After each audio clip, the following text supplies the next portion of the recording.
कहना क्या चाहते हो? ब्रिटिश ने सारे इंडियन क्लासिकल डांसर्स को प्रोस्टिट्यूट बोल के उन्हें बॉयकॉट करना स्टार्ट कर दिया था? सिर्फ बॉयकॉट नहीं किया गया, एक एंटी नाच मूवमेंट चलाया गया 1819 में। विक्टोरियन क्रिश्चियन मॉरल्स के हिसाब से सारे इंडियन क्लासिकल डांसर्स वैश्यस थे और वो समाज को गंदा कर रहे थे, इसलिए हिंदू प्योरिटी मूवमेंट चलाया गया और इन सारे डांसर्स को सोसाइटी से आउटकास्ट किया गया। पर क्या इस बात में कोई सच्चाई नहीं है? क्योंकि उस वक्त टाइम्स ऑफ इंडिया ने भी काफी आर्टिकल्स लिखे थे जिसमें इन डांसर्स को वर्स्ट प्रैक्टिस ऑफ इमोरलिटी कहा गया था।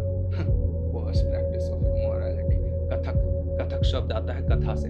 कथक डांसर्स महाभारत और रामायण की कथा सुनाई करते थे। सादिर, जिसे आज हम भरतनाट्यम कहते हैं, वो सिर्फ और सिर्फ मंदिरों में किया जाता था। ये सारे इंडियन क्लासिकल डांसर्स एक स्पिरिचुअल प्रैक्टिस थे। तो फिर ये प्रोस्टिट्यूशन की ओर कैसे चला गया? एक सोची समझी साजिश थी ब्रिटिश की। ये सारे डांसर्स ज्यादातर बिना शादी के रहते थे और इनका मेन सोर्स ऑफ इनकम मंदिर हुआ करता था। सबसे पहले ब्रिटिश ने सारे मंदिर और उनके खजानों को अपने अंडर में किया। फिर सारे उन राजाओं को हटाया जो इन मंदिरों को फंड करते थे और उन्हें कोई इंटरेस्ट नहीं था इन डांसर्स को फंड करने में। मजबूरन उन्हें एंटरटेनमेंट के लिए शादियों महफिलों में डांस करना पड़ा और जब उन्हें वहां से भी आउटकास्ट किया जाने लगा तब जाके वो प्रोस्टिट्यूशन की ओर धकेली गई, अपनी मर्जी से नहीं गई। पर क्या हमारा सिस्टम एकदम परफेक्ट था? उसमें कोई खोट नहीं था? बिल्कुल था। तमिलनाडु में देवदासी प्रथा से औरतों को बहुत ही गलत तरीके से एक्सप्लॉइट किया जा रहा था। तो फिर क्या गलत था अगर ब्रिटिश ने इसे बॉयकॉट किया? तो गलती नीयत में थी।